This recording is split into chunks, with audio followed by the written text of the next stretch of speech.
always prided myself on being organized and meticulous. My small apartment was a reflection of that. Everything had its place, and clutter was kept to a minimum. I worked as a freelance graphic designer, which meant my work often bled into my personal life, but I managed to maintain a balance, or at least I thought I did, until that one fateful day. It started innocently enough. I returned home from a coffee shop, my laptop tucked under my arm, ready to tackle a project due the next day. As I stepped inside, I noticed a package sitting by my door. It was small, unmarked, and made of plain brown cardboard. My heart skipped a beat. I hadn't ordered anything. I approached the package cautiously, my mind racing with possibilities. Who sent it? What could it be? It was a little too light to contain anything substantial. I glanced around the hallway, half expecting to see someone lurking, but the building was quiet, the kind of stillness that made the hairs on the back of my neck stand on end. Taking a deep breath, I picked up the package and brought it inside. I set it down on my kitchen table and examined it more closely. There were no labels, no return address, just my name scrawled in neat handwriting across the top. It felt unsettling, as if it had appeared out of nowhere. I hesitated, my fingers hovering above the tape sealing the box. Should I open it? My mind raced with images of horror movies where unsuspecting victims received ominous packages. I decided to call my friend Sarah, who lived just a few blocks away. She always had a level head. "Hey, it's me," I said when she picked up. "I got a weird package at my apartment. No return address, just my name on it. What do you think I should do?" There was a pause on the other end. "That's strange. Are you sure you want to open it?" "I don't know, I'm freaking out a bit. It's just sitting here, and I feel like I should do something. Maybe you should wait for me to get there. I can come over in a few minutes." "Okay. Yeah, that sounds good," I agreed, feeling a little more at ease. "Thanks, Sarah." As I waited, I tried to focus on my work, but my thoughts kept drifting back to the package. I kept glancing at it, as if it were a coiled snake, ready to strike. Time felt like it was stretching, each minute dragging on endlessly. Finally, a knock on the door pulled me from my thoughts. I rushed to answer it, relief flooding through me as I saw Sarah standing there, her brow furrowed with concern. "Hey," she said, stepping inside. "So, where's the mystery package?" I led her to the kitchen and pointed at the small box sitting ominously on the table. "There it is. What do you think?" Sarah approached it slowly, examining it from different angles. "It's weird that there's no return address. Do you have any idea who it could be from?" I shook my head. "No one I can think of. I didn't order anything. It's not a gift or anything." "Let's open it," she suggested, her tone light but cautious. "Better to know what's in there than just let it sit here." With a nod, I grabbed a pair of scissors from a drawer and carefully cut through the tape. My heart raced as I lifted the flaps of the box, revealing a small, neatly wrapped item nestled inside. It was a black velvet bag. "What the hell?" I muttered, reaching in to pull it out. I set the bag on the table, glancing at Sarah, whose eyes were wide with intrigue. "Open it," she urged, leaning closer. I hesitated but finally untied the drawstring and pulled the bag open. Inside, I found a collection of small, intricate, carved wooden figures, each one depicting a different animal. A fox, a bear, a wolf, and an owl. They were beautifully crafted, but a sense of unease washed over me. "Wow, these are cool," Sarah said, picking up the fox. "But still, why would someone send these to you?" "I have no idea," I replied, feeling a chill. "It feels like some kind of message." My voice trailed off as I thought about the possibility. What if it was a prank? Or worse, what if someone was trying to send me a warning? "Do you think it's connected to something?" Sarah asked, her brows knitting together. I shook my head, feeling a mix of confusion and anxiety. I can't think of anything. I mean, I don't have any enemies as far as I know. We spent the next few minutes inspecting the figures, trying to decipher their meaning. The more I looked at them, the more unsettling they became. They felt almost alive in my hands, as if they held some hidden significance. I couldn't shake the feeling that they were more than just random gifts. As we continued to examine the figures, I noticed a small folded piece of paper at the bottom of the box. My heart raced again as I pulled it out, unfolding it to reveal a message scrawled in the same neat handwriting as before. Beware of what lurks in the shadows. What the hell? Sarah whispered, her face pale. That's creepy. I know, I replied, my stomach knotting with unease. What does it mean? What shadows? Just then, a noise from outside made us both jump. It was a sharp bang, followed by a low thud. I glanced at Sarah, who looked equally startled. Did you hear that? Yeah. It came from outside, right? She said, her voice trembling slightly. I nodded, my instincts kicking in. I think we should check it out. We moved cautiously toward the window, peering through the curtains. My heart pounded as I scanned the street below. The moonlight illuminated the pavement, but the area around my apartment was eerily quiet. Then, I noticed a figure standing across the street, shrouded in shadow. I squinted, trying to get a better look. Do you see that? I whispered, pointing. Yeah, Sarah replied, her voice barely above a whisper. Who is that? The figure remained still, just out of reach of the streetlight. I couldn't make out any features, but I felt an overwhelming sense of dread wash over me.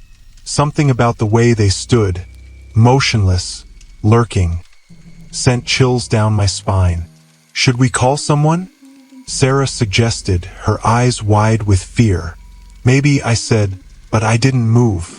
I was frozen in place, unable to tear my gaze away from the shadowy figure. After a moment that felt like an eternity, the figure shifted slightly. I caught a glimpse of something glinting in the moonlight, a metallic object, perhaps a weapon. My stomach dropped, and I stepped back from the window. We need to get away from here, I said urgently.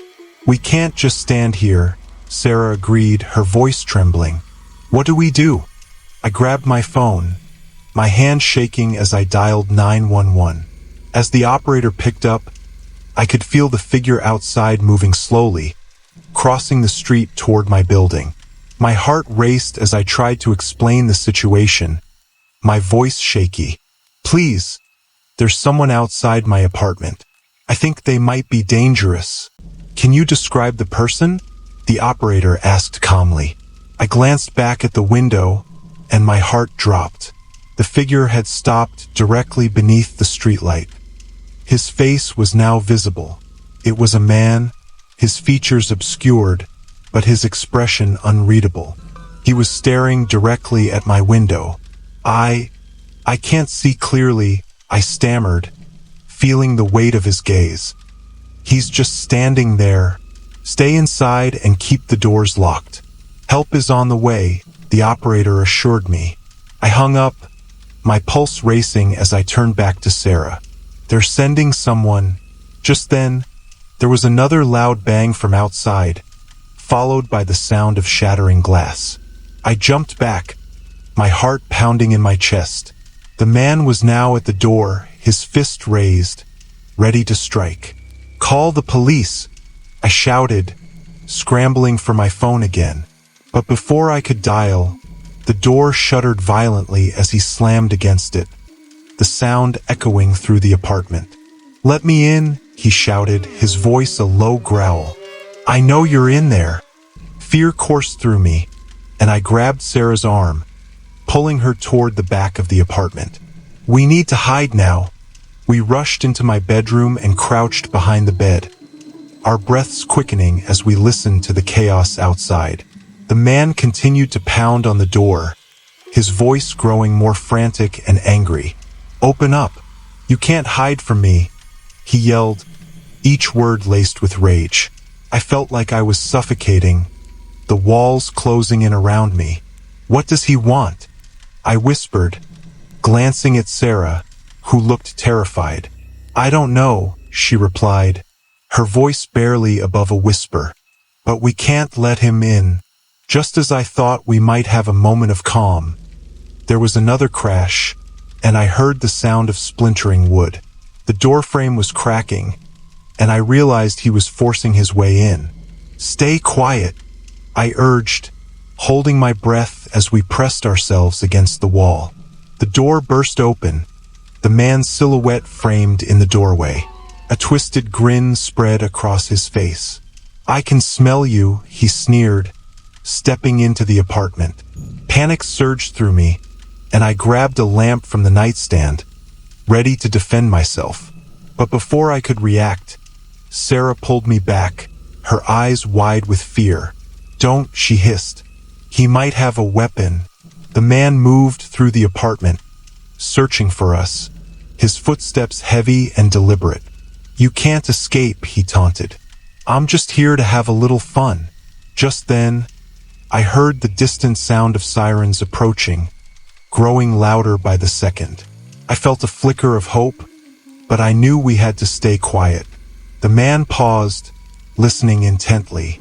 His expression darkened. Looks like your friends are here, he said mockingly. But they won't save you. I held my breath, my heart pounding, as I prayed the police would arrive in time. The man continued to search the apartment, throwing things aside, his anger palpable. When he finally reached my bedroom, he stopped, looking around. I could see the outline of his figure again in the dim light, his eyes scanning the room. You think you're safe? He sneered, stepping closer. But before he could reach us, the front door burst open, and 2 police officers rushed in, guns drawn. Police, show us your hands, one of them shouted. The man froze, his expression shifting from anger to panic. He turned to run, but the officers were quick, tackling him to the ground before he could escape. Get down, one officer yelled as they restrained him. I felt a wave of relief wash over me as I crawled out from behind the bed, my body trembling with adrenaline and fear. The officers cuffed him, and one of them turned to us, concern etched on their face. Are you two okay? He asked, his tone gentle. We're fine, I stammered, still trying to process what had just happened. The second officer called for backup, ensuring the area was secure as they led the man out of the apartment. I felt the tension begin to lift, but the shock of the ordeal lingered. Do you want to go to the hospital? The first officer asked. You both look shaken. I shook my head, my voice still shaky. No, I just want to make sure he can't come back. The officer nodded, taking notes as I recounted everything that had happened. You did the right thing by calling us, he said. We'll make sure he's taken care of. As the officers finished their paperwork, Sarah and I exchanged glances. The weight of the experience settled over us. I felt grateful to be alive, but I also knew I would never look at a package the same way again. After the officers left, I turned to Sarah, who looked equally shaken. What just happened? I asked. I think we were really lucky, she replied, her voice still trembling. That could have ended so much worse. I nodded, the reality of the situation crashing down on me. I knew I'd be affected by this for a long time. The idea that someone could invade my home, my sanctuary, felt unbearable. As I looked around the apartment, I realized I needed to make some changes. I needed to protect myself and feel safe again. The small wooden figures still sat on the table, a reminder of the strange package that had set everything in motion. I couldn't help but wonder if they had been a warning, after all. Let's get out of here for a bit, I suggested to Sarah, who nodded in agreement. I need a change of scenery, she said. We grabbed our coats and stepped out into the cool night air, the weight of the evening still heavy on our shoulders. but now tinged with a sense of solidarity. We walked side by side, knowing that whatever lay ahead, we would face it together.